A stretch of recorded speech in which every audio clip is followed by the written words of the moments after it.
Yeah, good afternoon. In most cases, there is only one IXP, which is then operated by one IXP operated. But for example, if you look at NetNod is operating, so I do not know, 5, 6, 7 exchanges, a couple of them in Sweden, another one in Denmark, or for example, my company, I'm also working for DKIX. We operate a total of, last time I checked it, it was 15, maybe now it's 16 worldwide.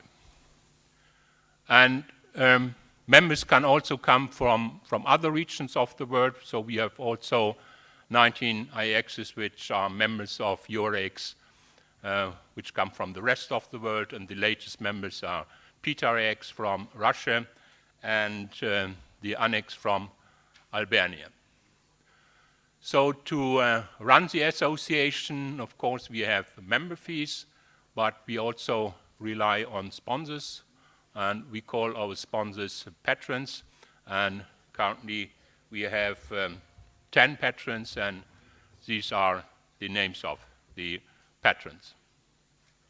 So what does EUREX do? So mainly we come together 2 times a year in the so-called forums. The last one was in April, which in Toulouse, and the next one will be in Zaandam in M6.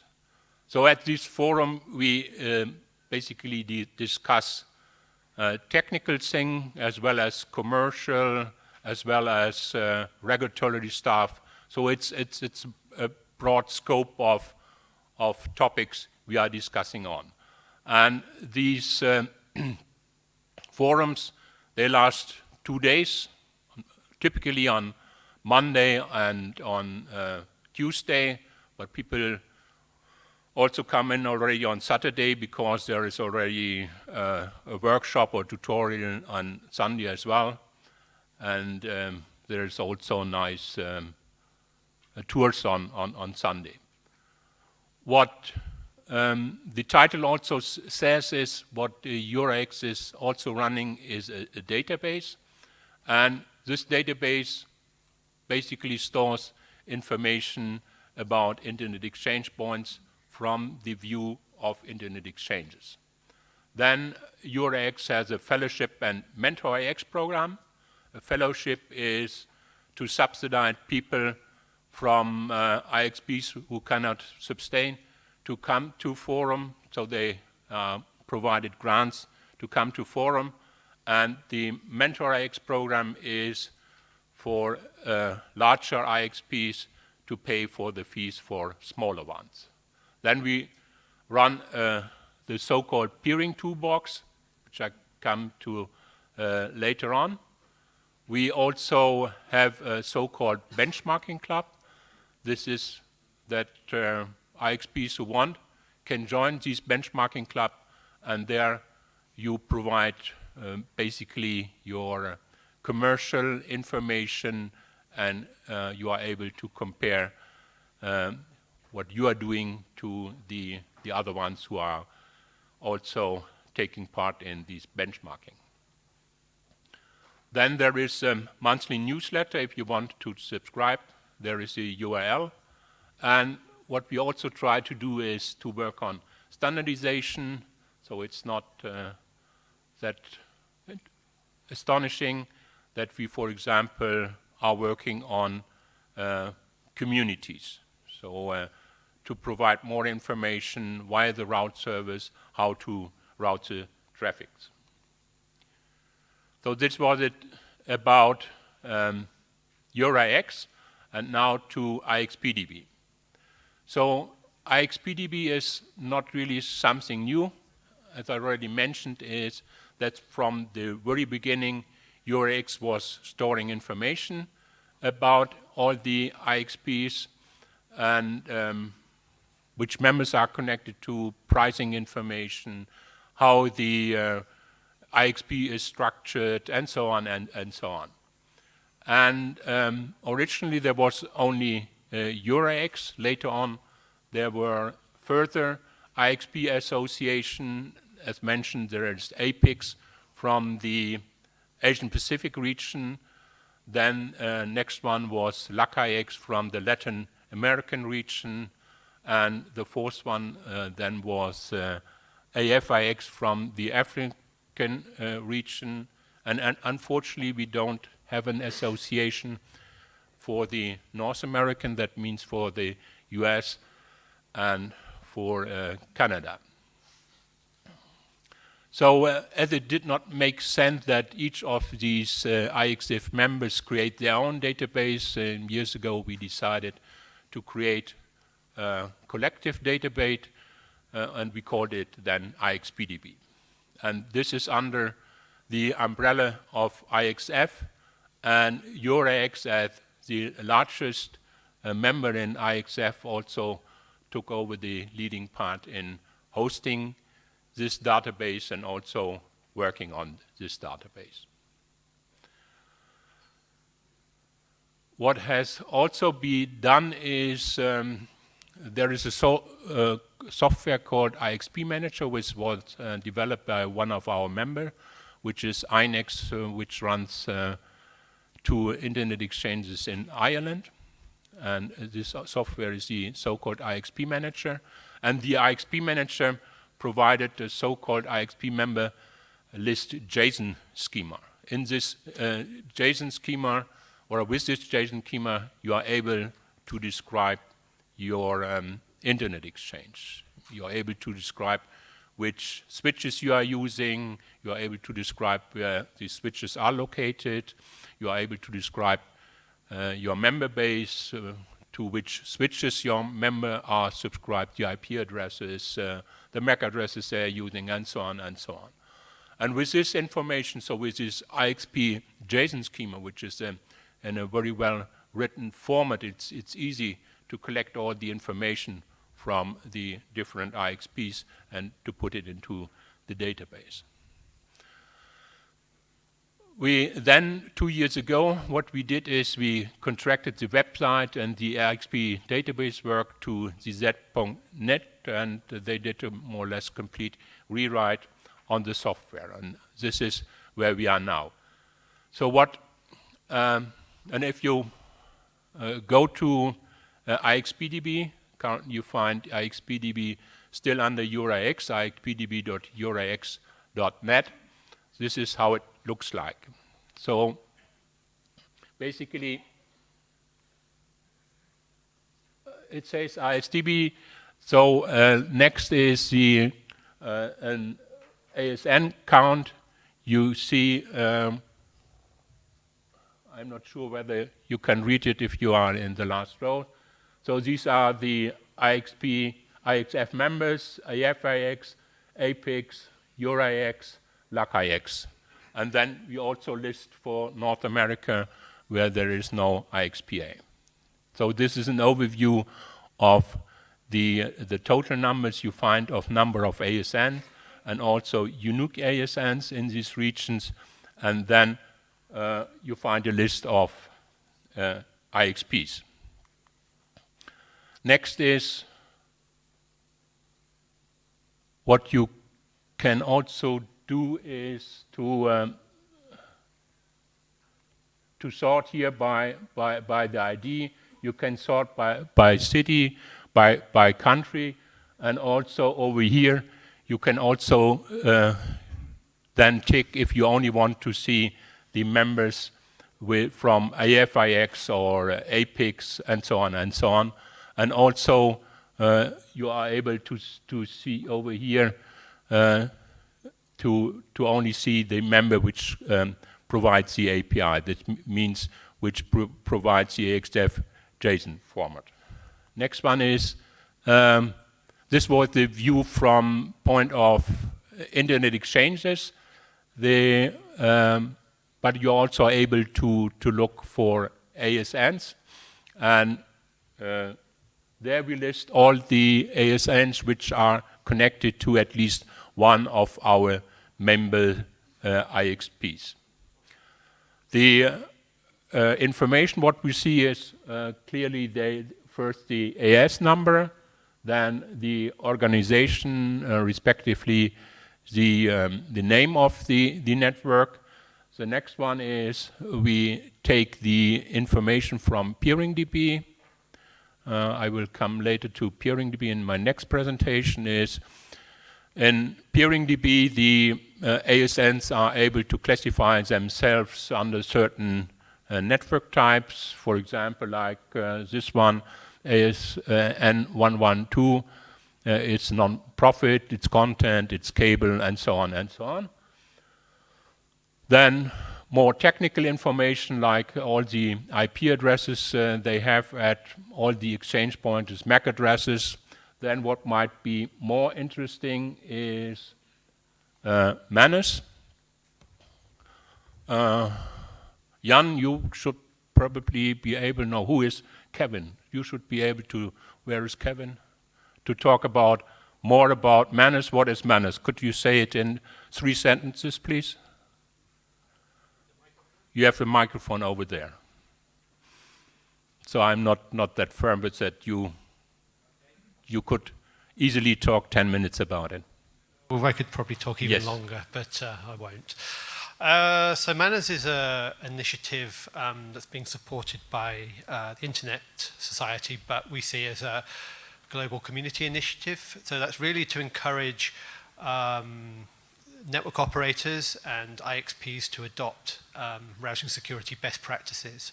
So, for example, route filtering, anti-spoofing measures, global coordination, and then there's also the fourth one is global validation. So, putting routes into route servers and also adopting RPKI as well. So, we're running this initiative. We're encouraging networks to sign up to this, to have a look at the Manners actions, these 4 actions. I'm actually just working on it at the moment. We have a new observatory where we can actually check all of the ASNs in the world for conformancy to this. So it's pretty easy to check whether you are Manners conformant or not. But really, yeah, just to raise awareness of this. So even if you don't really want to participate in the Manners initiative itself, please take a look at the actions and just check if you're doing the right thing. This is all based on best practices, established industry best practices. So it's really nothing new under the sun. Okay. But how many networks are currently Manners compliant? Over 200 now. 200 now. Yeah, and I think 32 IXPs. So should be more definitely. Yes, you also can see. You see not very much ticked on so far, but it's growing and it's growing. It's steep growing. It's growing very much actually at the moment. Okay. I'm actually processing the applications at the moment, so just to keep up. Yeah, thank you very much, Kevin. Next is whether this network has an entry in PeeringDB or not, and then the number of IXPs the ASN is connected to. What we also do is, this is not directly in the AXF JSON format, but it's a separate schema. What we do is collected about statistics, and that's what we also provide is IXP traffic, and this is something which is really interesting. Other features what we also have is that you are able to compare 2 or 3 IXs in terms of where they are, which networks are connected to it, and so on and so on. So I will not go to this in further detail. So if you compare 2 EURIX members who export the JSON API, then you, for example, are able to see the networks which they have in total, and the unique ASNs on both sides. For example, here we have MSKRX and PeterIX.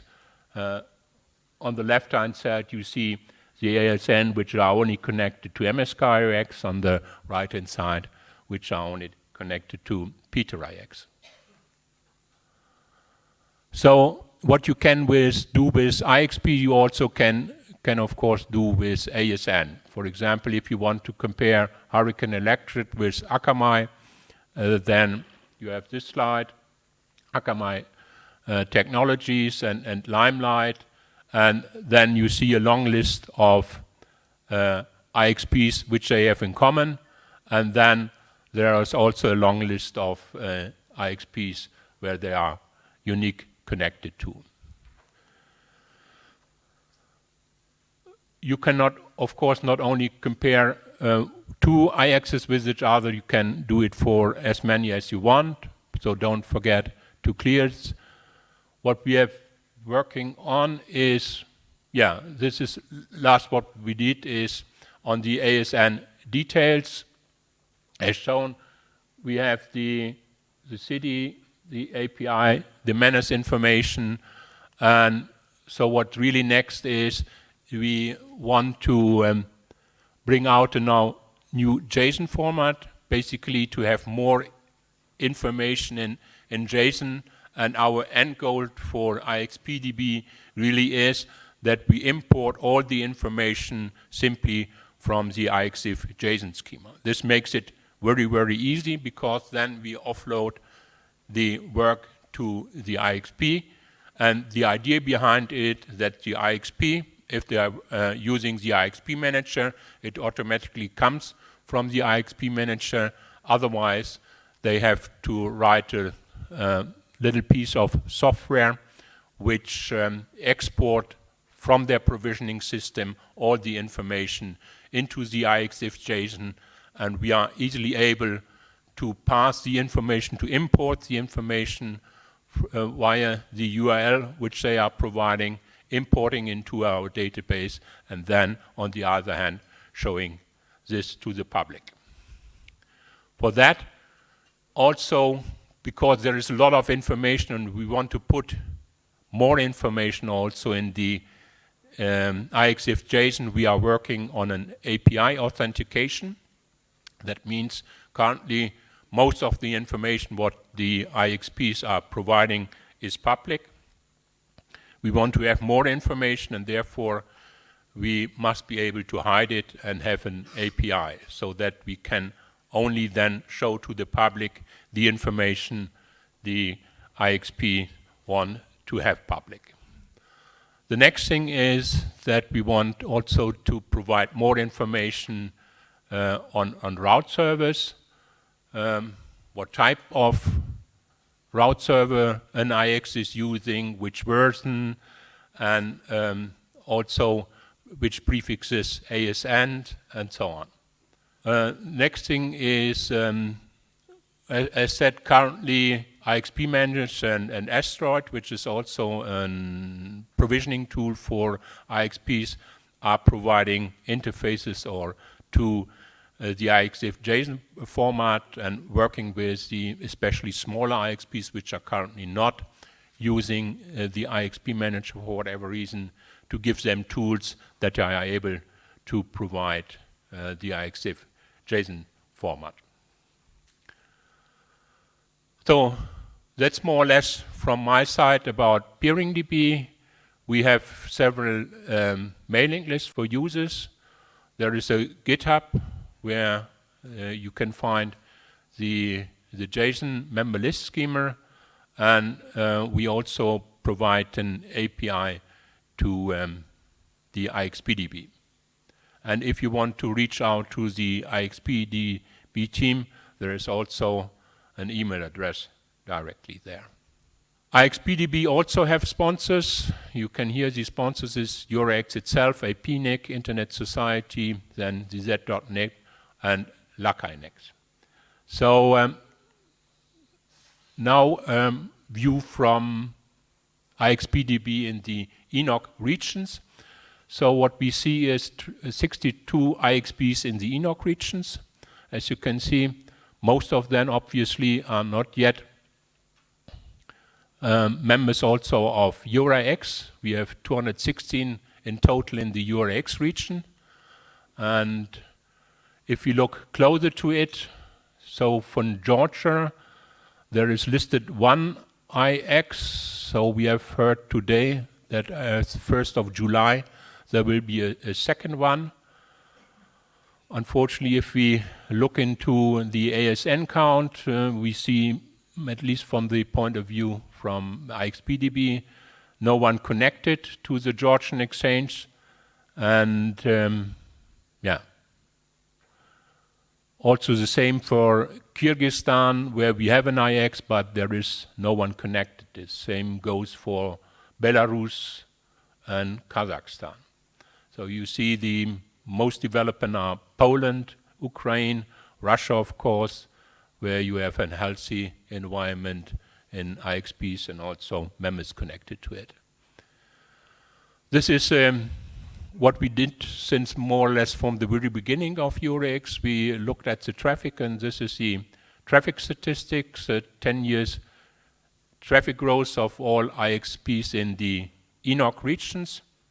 And we still have these Internet revealed film about IXPs, which is available in a couple of languages, also in Russian. If you want to have it in Georgian, please talk to Bijal, and it's easy, more or less easy to do that.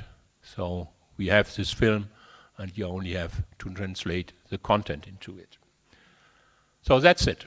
And then there is still 1 minute or 2 minutes left for questions and or remarks. Thank you.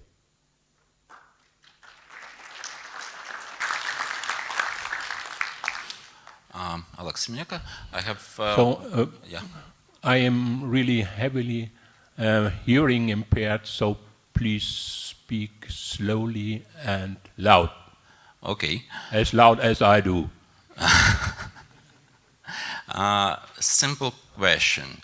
More and more IXPs these days are deploying RPKI validation. And are you going to include the tracking this capability into this tool? This would be a good idea to have another column which shows whether the Internet Exchange, basically what the Internet Exchange first have to do is to run a route server and whether the route server is supporting RPKI. Yeah, good idea. Thank you. So now I'm talking about PeeringDB, and now you say, wow, you were just already talking about IXPDB. So what is the difference between IXPDB and PeeringDB? I guess I should explain from the very beginning. As I already mentioned, IXPDB is a database which more has a look from the point of view of IXs. It stores, of course, information about IXs, but also about switches at IXs, about route servers at IXs, also traffic, then fees, which services they are offering, and so on and so on. And so what is PeeringDB on the other hand, or as nowadays I would rather like to name it as its interconnection DB.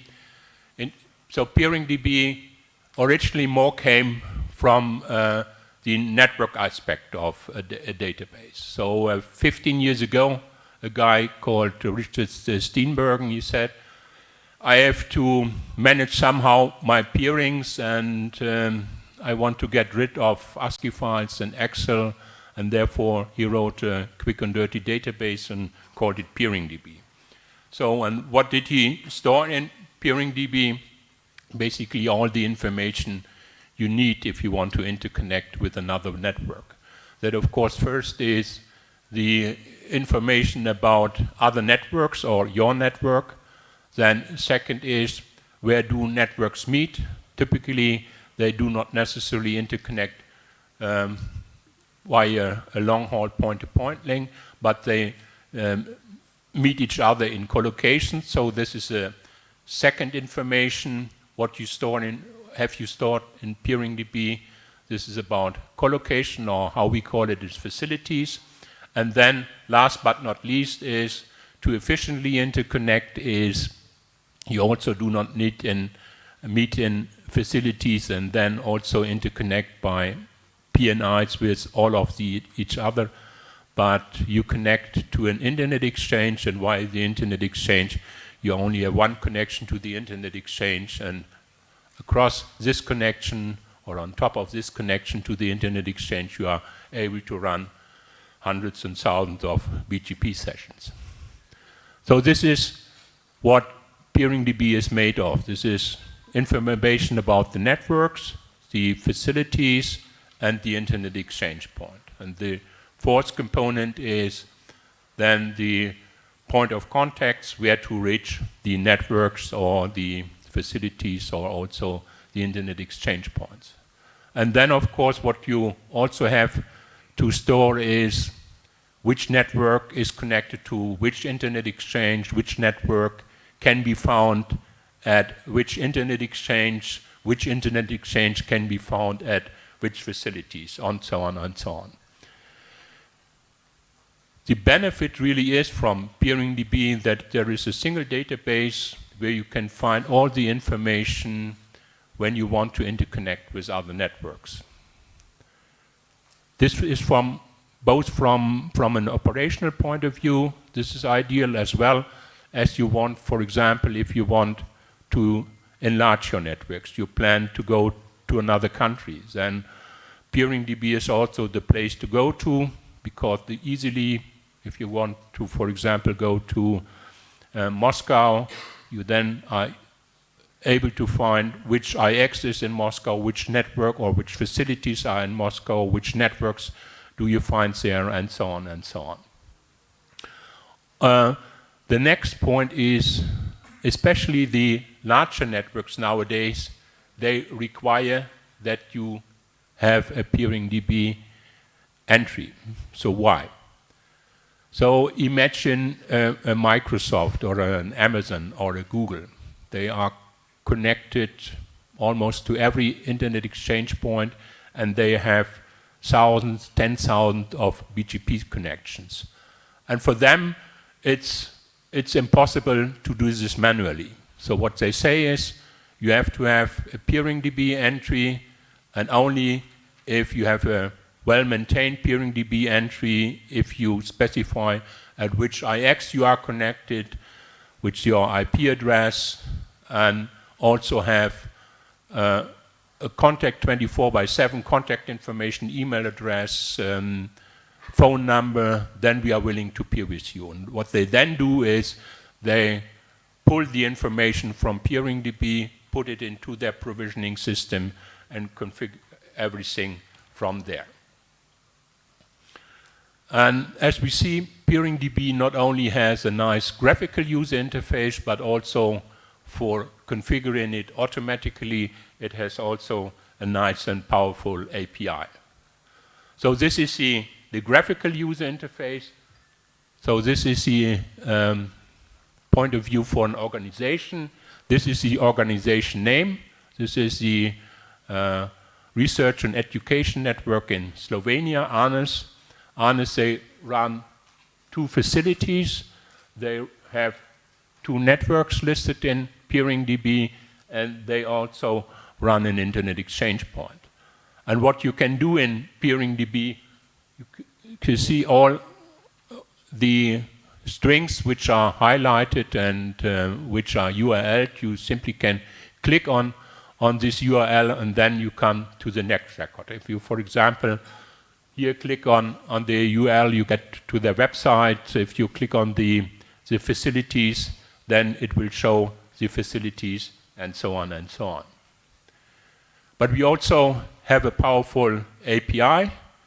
With the API, you can do everything. You can, of course, read, you can create records, update records, and delete records. And I already mentioned it. We have these basic record types, which is organization, networks, IXs, facilities, and point of contacts, and then the derived one, which associates each of the types to the other one.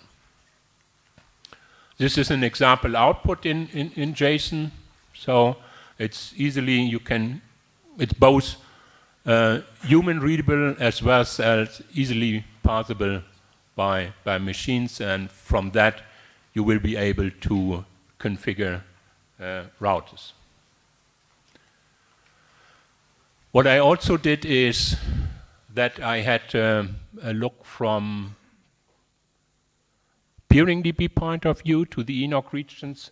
These are the countries in the first columns. In the next column, what you see is the number of IXs. For example, I did not find an IX in Georgia. That might be that we in PeeringDB are more strict.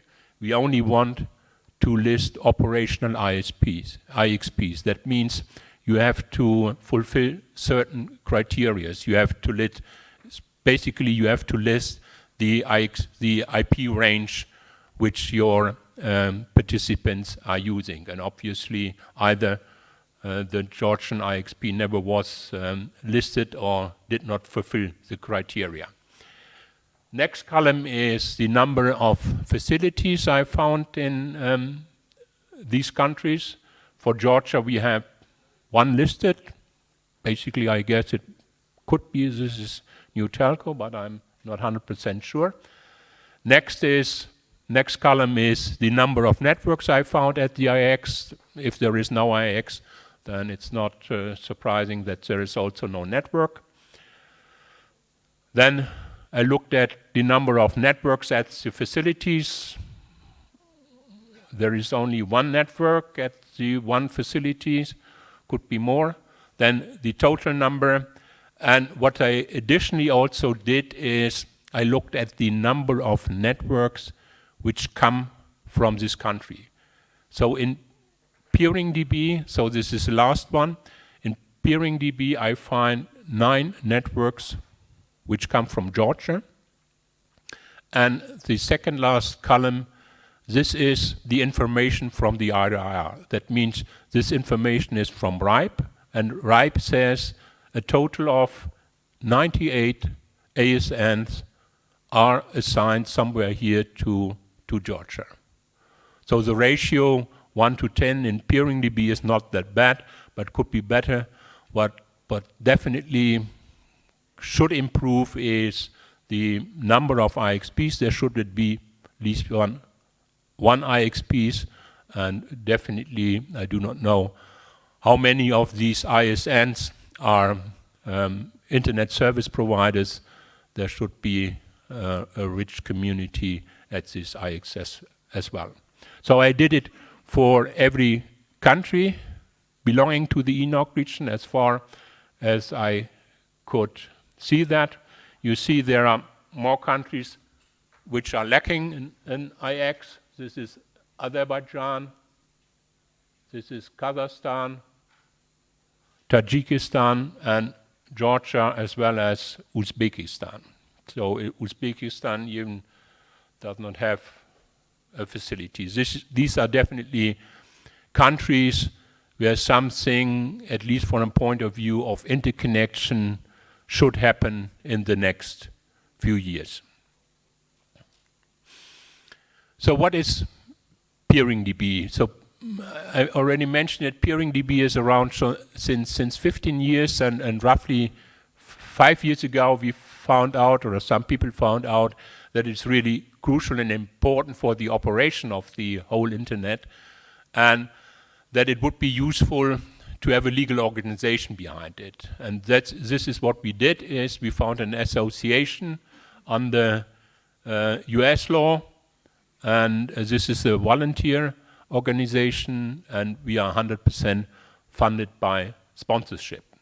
Meanwhile, we are in operation. This organization founded in, when was it? 4 years ago in 2015, end of 2015. We were also, meanwhile, able to build a healthy organization financially wise, and executing also a long-term strategy. Now you ask, who is able to become a member? Do I have to pay something? No, I already mentioned it. PeeringDB is 100% run by sponsorships. Being a member is quite easy. You only have to have a PeeringDB record. So if you have a network, a facility, or a collocation, register at PeeringDB, and this is one of the criteria. And the second criteria is even more easily to comply with is you simply subscribe to our governance mailing list, and then you are a member. Easy, isn't it? So as of April 16th, we had 344 addresses subscribed to the government mailing list. That definitely could be more and should be more. This also means not that we have 344 members, but there are typically more than one user subscribed to our government mailing list. But everyone who has a PeeringDB record, no, first I should say everyone who does not yet have a PeeringDB record, please register. And if you have registered, please also subscribe to the government mailing list to have your say. So what the board does, the board looks after the strategy and looks that the association is financially stable, but for the day-to-day operations, we have so-called committees. This is, first of it is the admin committee, which is more or less our support department. Whenever you want to register a network, a facility, or an IXP, for the network it's sometimes quite easy because we are able to retrieve the information from the RIRs and more or less are able to automatically create the record. For IXs and facility it's harder. So this generates a ticket for the admin committee. The admin committee have to look into the request, whether the user wants to register a facility or an IX. We really check it. For an IX, you have to have a member list. You have at least to have 3 members connected to your IX. You have to have an IP range, and so on and so on. Next one is the operations committee. We have to run the database. We have to run web servers, and so on and so on. There are people who have to look after that. Meanwhile, our services are running in a cloud, but still you have to check it. And this is the duty of the operations committee, just to manage the PeeringDB infrastructure. The next one is our marketing committee or marketing department, which we call outreach committee. This manages the marketing and social media, develops and also presentations like this one, workshops and webinars. For example, at Apricot, we had our first tutorial. We found out that it's not just enough to give a presentation like this year, but also to dive into more details, how PeeringDB really works, what you can do with PeeringDB, and especially also the API needs more explanation. And also, unfortunately, our website does not really contain that much information on what PeeringDB is doing. Last but not least, we have our product development department, which is the product committee. So we are using GitHub to collect all the information about bugs and feature requests, and what the product committee then does is to look into each request, to categorize it, and hopefully make a route map and then bring PeeringDB forward. As we had so many feature requests and all of the people working at the different committees do it on a voluntary basis, we decided to hire a product manager. And as of April 1st, Felice joined PeeringDB as a product manager. Felice is well known in the interconnection industry, and her responsibility basically is to build a route map so that we are able to tell our user base what features will come next and so on. And also, what is also a hard part is really to shepherd the discussion on issues on GitHub. So there are always lively discussions. Should we implement this new features or not? Do we really need it? And if we decide to implement it, when will it implement it, and how much does it cost, and so on and so on. And also to manage the implementation and the rollout of new features. So we try to have releases every 1 to 2 months, basically, of course also to fix bugs and also to introduce small new features. This is an statistics on our support tickets. So this was in 2016 when we brought out our new software with a new GUI and also with a new API. And if you read support tickets, that does not mean that the users had so many questions or run into so many bugs. But as I stated before, whenever you want to register a record, this opens a support ticket. And as you can see, from that time on, we more or less have, you see at the right-hand side, a steady load of roughly 30 tickets per day, which is run on by the support department. And on this side, you see how long it takes to resolve the ticket, and this is in numbers of days. That means in roughly less than 6 hours in average, each ticket is resolved. And I guess this is not too bad for a voluntary organization.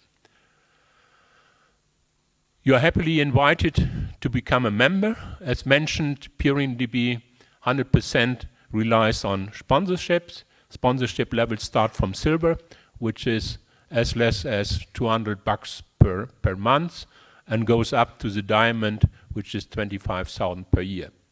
And as mentioned, the large organizations, they are happy to sponsor because with PeeringDB, they are able to offload a lot of work from what they originally would have done. So imagine if you are a big, really large provider and get thousands of peering requests, you would otherwise have to handle it manually because the emails come in unstructured. They only say, hi, I want to peer with you. You don't even know which ASN and so on and so on. So this is really, for the bigger ones, it pays off to sponsor. And of course, it's not only that, they are willing to contribute because PeeringDB, this, as said in the beginning, creates one central database where you can find everything if you want to interconnect. So this is our list of sponsors. Thank you to everyone. And now I want to look into 3 more details, what we did in the last few months. First of it was rebranding. So when we brought out PeeringDB, the new PeeringDB version 2.0 3 years ago, we more concentrated on functionality and have as much feature added in it as possible, but it is not really was decent to look at. So we didn't even have a logo. The logo only came later. And so we decided last year in autumn to make a complete rebrand, to have new glosses and to look more shiny. The logo over here, where is it? It should also reflect the 4 attributes which PeeringDB relies on. This first is, of course, the database point of view, then the interconnection point of view, and what I did not yet mention is all of the data is user maintained. So that means whether you are on PeeringDB or not is your decision as the network, your decision as a facility, and your decision as an IXP. What PeeringDB does is we correct false information and we also remove false information. So where can false information happen is, for example, if a network goes bankrupt and it is not longer in operation and is not able to remove its record from PeeringDB and still is listed at some IXP, and then the IXP gives out the IP to another one, then with our paradigm that everyone has the right only to manage its own data, even the IXP is not able to remove that. So they are asking us then to remove the wrong information. What we also did is PeeringDB was rewritten completely from scratch 3 years ago. We bought this software and we also undertook it. Now I lost my train. So we looked into the code that there are no errors. So and then we made it open source last year already. It's open sourced on BSD2 clause. The main reason for that is that you are able to look into the code, that there is nothing bad in it. And the second one, and even the more important one, is that you are able to contribute. So it's on GitHub. If you want to contribute, just check it out, bring in your features, and have a pull request then on. Next is, from the very beginning, PeeringDB, the user interface was only available in English, but we already took care that we might have internationalization. That means the hooks are there. And what we now are able to do is we provide PeeringDB, the interface, I guess, in 8 languages meanwhile. And if you log in on your account, you go to your profile, and then from the profile you are able to select the language you want PeeringDB have in. So the pressure basically came already last year or the year before last year from the Brazilian community. There are a lot of ASNs in Brazil, and there is also a lively community in Brazil, and they requested to have PeeringDB definitely in the Portuguese, respective in Brazilian. And if you want, so this is the current list of languages we are providing PeeringDB in. And as a sum of a rule, if a language is translated by 80%, it will also be available in the production then. You are using a webplate to support the translations, and everything is on translate.peeringdb.com, and it's quite easy to have a new language, so you don't need new account. You are able to log in with your PeeringDB account. You only open an issue with GitHub and say, I want to have it in Georgian. Then we check out the file to translate. You log in. You say in your profile, I want to work on Georgian. Then you start the translation. It's not that much. It's about 3,000 to 4,000 words to translate. And the hardest part is really because some sentences are broken in more than, or in 2 or more parts, is to really to know, if you start with the first part of the sentence, how it goes further on. So that's it from my side. There is a slide with more information, and I still have 1 minute for questions and remarks. Thank you very much.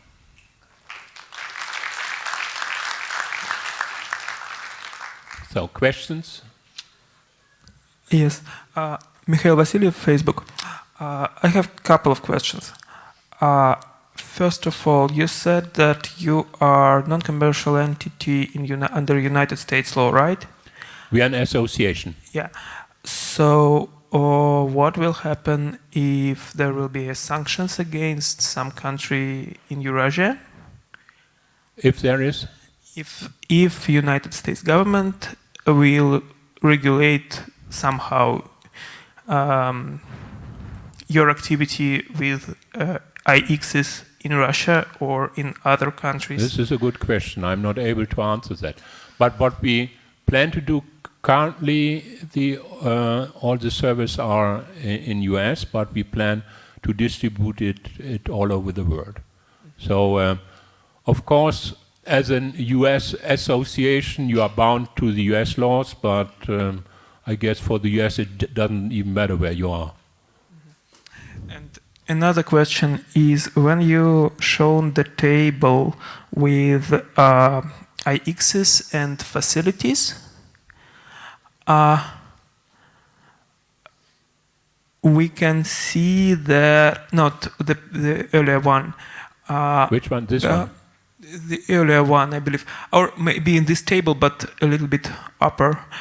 There is, I believe, Belarus, yes, which has one IX but 0 facilities. What does it mean?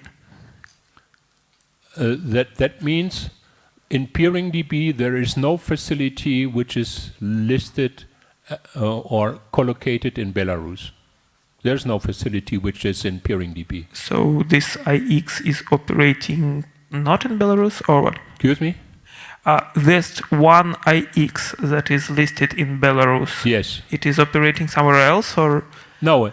Or they just didn't register the facility? So what the IX has to do is, or the other way around, the facility has to register in PeeringDB, and only then the IX is able to say, I am in this facilities. Mm-hmm. And obviously, no facility in Belarus says, I'm the facility. Okay.